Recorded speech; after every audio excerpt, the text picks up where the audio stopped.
welcome back to my YouTube channel. This is Joe Padang Pangit. So mga pangit, for today's video, for today's vlog, so mga ngayong araw na to, another day, another vlog mga kapangit. And siyempre, sa lahat ng viewers natin dyan, sa mga FW natin at so mga pangit po sa lahat ng viewers natin, good morning po sa inyong lahat. Yun mga pangit, sa gira sa ibang bansa, sana yung mga FW natin is okay lang sila, sana hindi sila nadamay sa kaguluhan mga kapangit and sa mga so yung mga kapangit, ngayong araw na to, another day, another vlog na naman mga kapangit. And siyempre ngayon is Friday, pakak. So yun, Bernis ngayon mga kapangit, and dahil gumagawa sila ulit ng ating mini bar mga kapangit, nagpipinis sila. So mamaya pagka matapos live piece mga kapangit, papakita natin sa inyo. And siyempre ngayong araw na to, ano yung gagawin natin? Siyempre pakak, dahil ilang days tayong walang mukbang mga kapangit. So ngayong araw na to, magmumukbang tayo mga kapangit, and samahan nyo ako. Huwag na kayo sumama. Mamamalin kita yung mga kapangit. Tignan natin kung ano yung mabibili natin ulam na pananghalian natin dito sa bahay mga kapangit. So let's go! Mga kapangit, ayun na nga po. Nakabili tayo ng ulam natin ng ating pananghalian. Pero mga kapangit, hindi ko alam kung anong tawag sa isda na ito.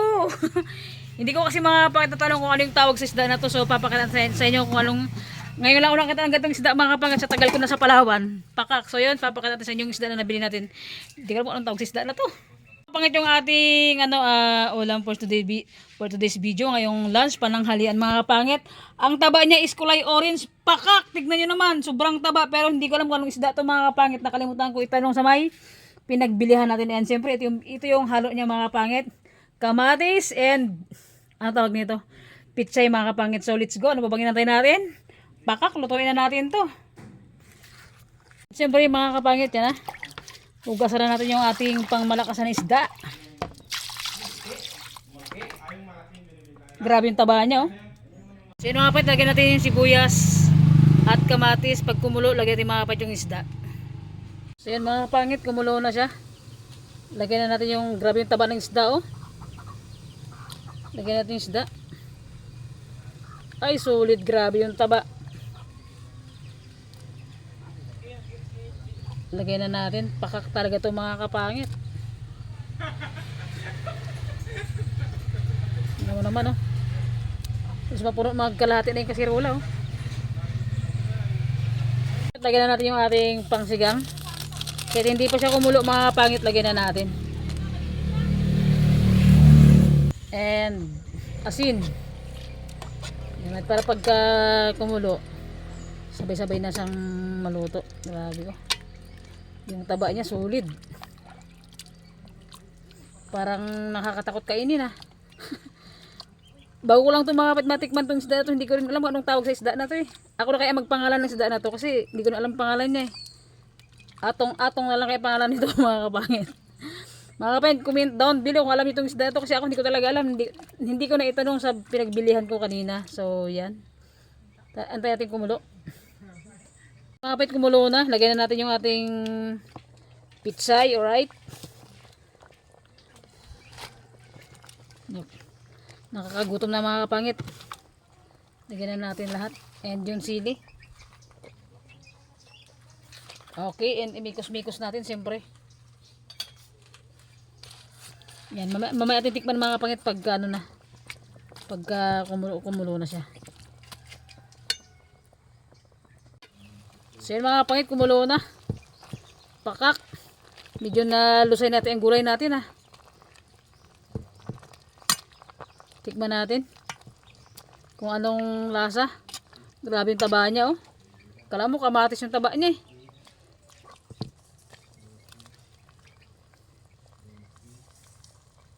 Mali mga kapangit.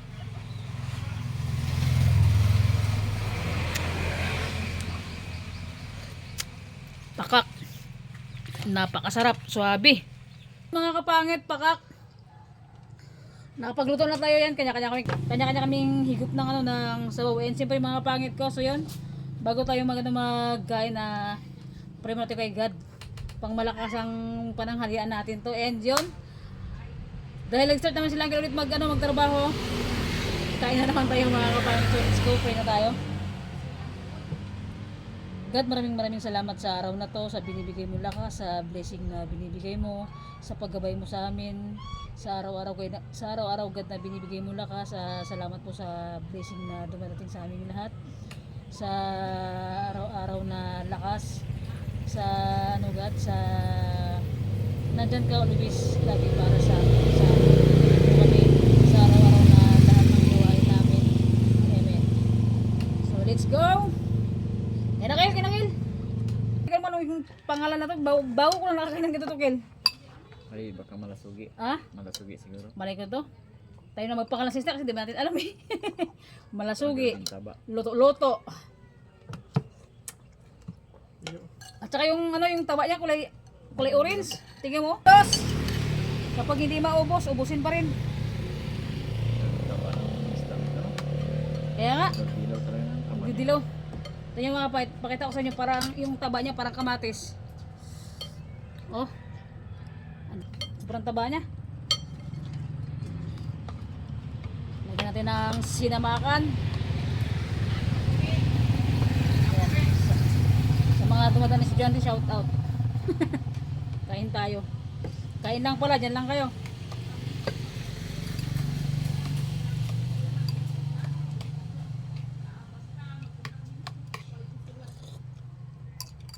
Sabi ko kay Kwetan, ano isda to? Tatanungin ko pala sana. Nakalimutan ko na tanungin ko, paano nagkwentuhan kami ng ayun, hindi ko alam kung kapag timba ba niya yung mapatuto na may lit lang din. Suki ng linaw yan eh.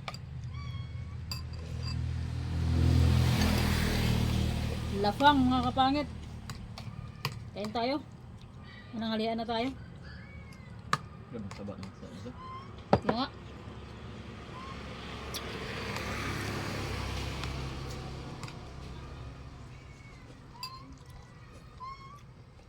Parang sabi ko, ano isda kaya tuwa? Daming taba niya. Bawala kita na ganito. Kulay orange taba niya, no? Parang ano rin siya. Parang talakit-kit na eh. Pa.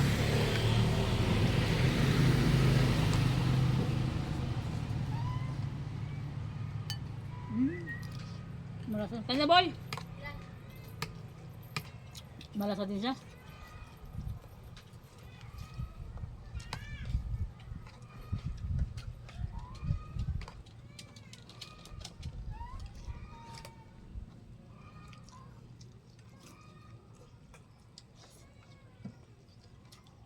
Yapang. Malasugi. Ito malasugi. Oh, yung balat niya. Ha? Malasugi. Parang bilog-bilog yan sana ano eh. Kailan siya, oh. Ang laki ng ulo nito.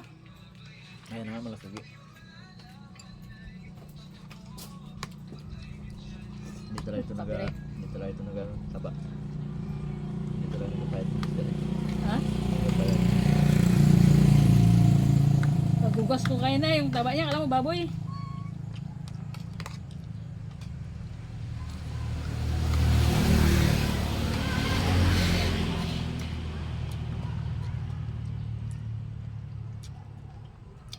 Hindi siya kilalang isda na masarap kaya mura lang to. 180 ang isang kilo niya. Yung talakitok, ang mahal eh. Yung tangginggi.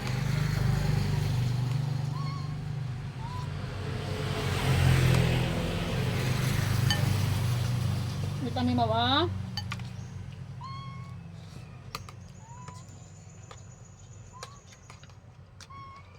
Wait lang, kakain ka.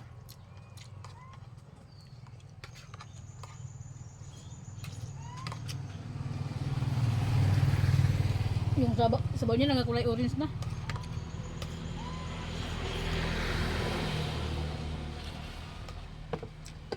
Mamkel, kain ka? Wow.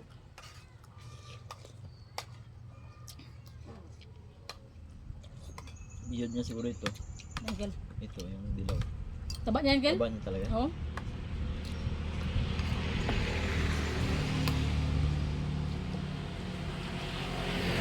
Tuwa ko yan, Bet. Tuwa ko. Ito, bet. Tuwa ko yan.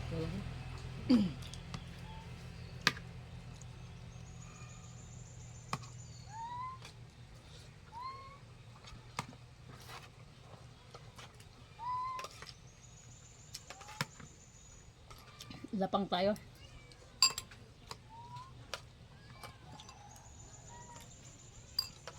Bakit hindi siya kilalang isda? Mura lang talaga, pero pag kilalang isda, malang kilo.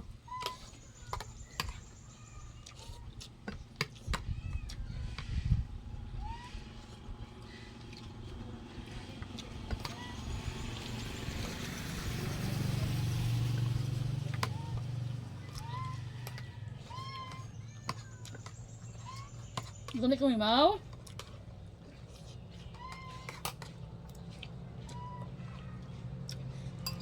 Karabel, Ken. Biro mo yung ulo niya lang ito, mag 2 kilo na. Yan ang ulo. Da.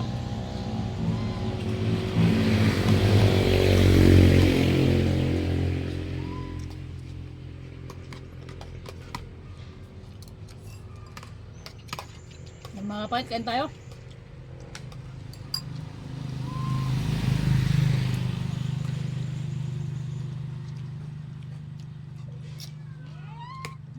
Ang nga.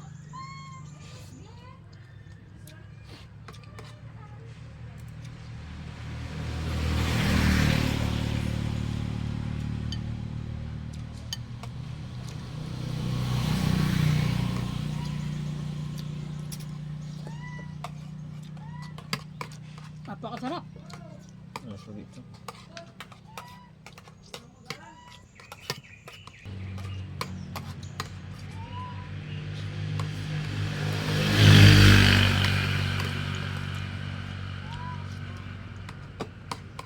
Si Clifford mga kapangit, ay si Steven mga kapangit. So, dito na siya dito na siya nakatira sa akin. Eh, kami ang nagpaparo sa kanya mga kapatid, sa pamangkin ko na si Steven yung nakasama natin sa vlog. Pero ngayon ayun siya, kalikot.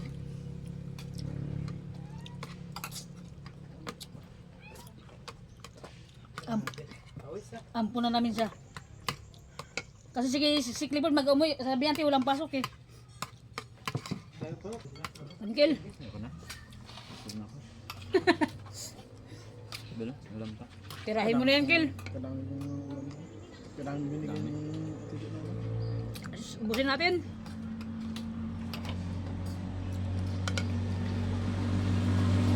Tubig din.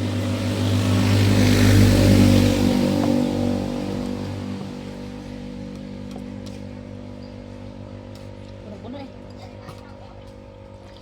So yan. Nakadalawang Busog na ako. ano tayo mga kapangit. 2 sandok ng kanin. Nauna siyang tingin na. Busog pa ako sa tinapay.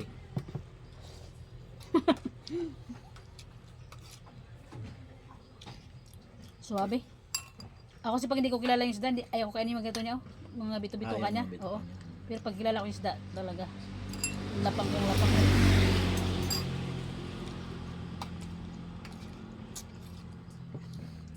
Sarap niya yung isda niya. Taba. Ayan. Tapos si Uncle. Busog na. And mga kapatid, sa mga ano natin sa mga viewers natin siyempre. Big shout out sa inyo lahat. Grabe yung taba niya. Masarap na isda.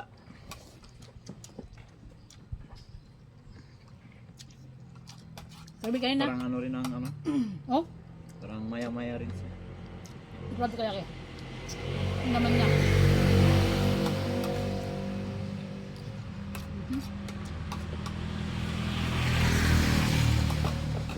Sabi ko, Skip na dyan.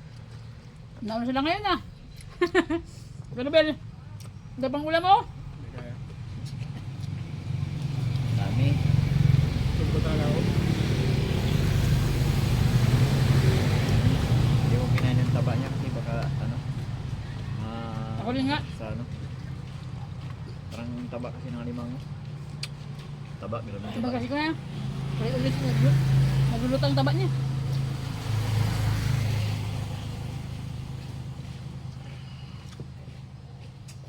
Yung masarap na isda.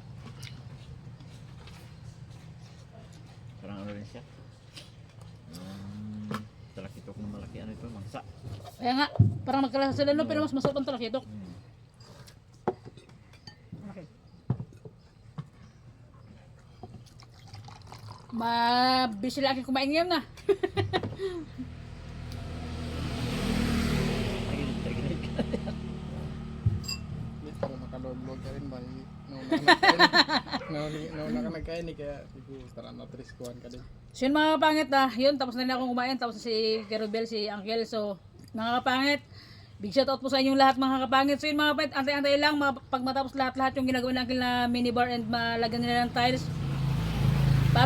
ipapakit natin sa inyo mga kapangit. So yun, yung unang mga kapangit, yung unang kakabitan natin ng tiles, yung yung lababo natin, yung lababo and yung minibar. Kasi sabi ng girlfriend ko pala hindi pa kalat-kalat yung yung gamit mo sa labas, kasi ang misa ko dito sa labas habang gumagawa sila Uncle, yung misa namin is dito sa labas. Kaya yung minibar and yung lababo unahin natin tapusin mga pangit, and para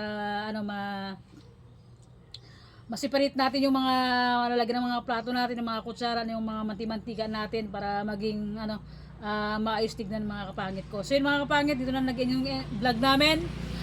Salamat po sa araw na to, sa tanghali na to, sa pagsabay nyo sa amin sa pananghalian, or kung nakisabay man kayo sa amin mga kapangit. Sarap ng ulam namin, and sa lahat ng viewers mga kapangit, big shout out sa inyo and God bless always sa gira dyan sa ibang bansa, sa mga OFW natin. Always lang po tayo mag-pray kay God para matigil na yung yung kaguluhan sa sa Israel. So yan. Mga kapangit, hanggang ito yung vlog natin. Kung bago pa lang sa aking YouTube channel, don't forget to subscribe. Bye bye mga kapangit. See you next vlog.